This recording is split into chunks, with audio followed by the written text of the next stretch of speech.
Andre no, dire sila naka bakwit di eskwelahan diri ba no? Sa eskwelahan din nato sa elementary.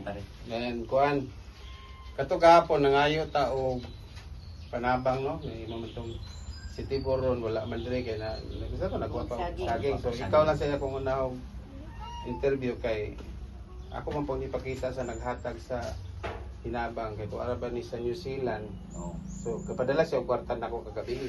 Pagkakita niya sa video nga gi-vlog tika, mato nag-chat din sa nako nga testingan niya kung ma-receive nako ang sa GCash. So, pati na kong lipayan ko nagkuan din nga akong gibuhat, nagsilbi di ay. So karon akong ihatag ano yang gipadala sa GCash. Pasalamat ay tani ko ano. Anay nagkuan po ni siya ga-vlog po ni siya sa New Zealand si Inday Litakan. Ato ron ni silingan to ay diri pa po. kailan man gaani property naman dugaya ani na sa New Zealand. So niya na siya nga magpadala og 4,000, itag 2,000 lang sila katong ano ran og balay. So narang kwarta. Kining 4,000 tag 2,000 mo ani ni Yarali 4,000. 1, 2, 3, 4. Wala pa man si Tibor man to si Edie. I-vlog lang po nako to niya para makapangayo ko siya. Salamat nimo. Sige. Imong kuan doy. 1. Salamat kayo. To. Unsa may imong istorya ni Inday Litakan. Ma'am, salamat kayo, ma'am. Tagadawat ko rin. Sige lang ana kabala ka. Kabalo ko dili lalim. Lagi permian ah. Dili lalim.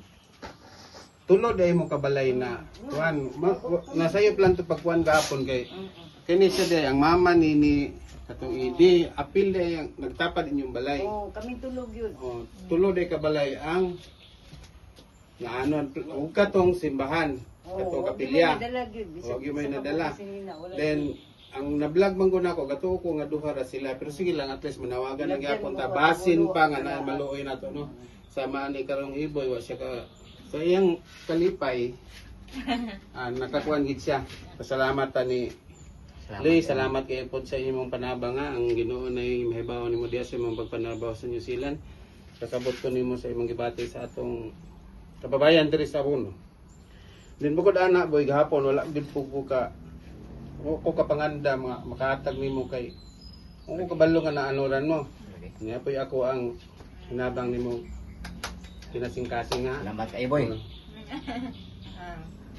Kami tulog yun ang kinabangan ko pa grabe. Dayon kuan lang mao ni siya kung kinsa tong ga-vlog man po ni si Inday Litak ang sa iyang FB follow lang mo sa iyang kuan page.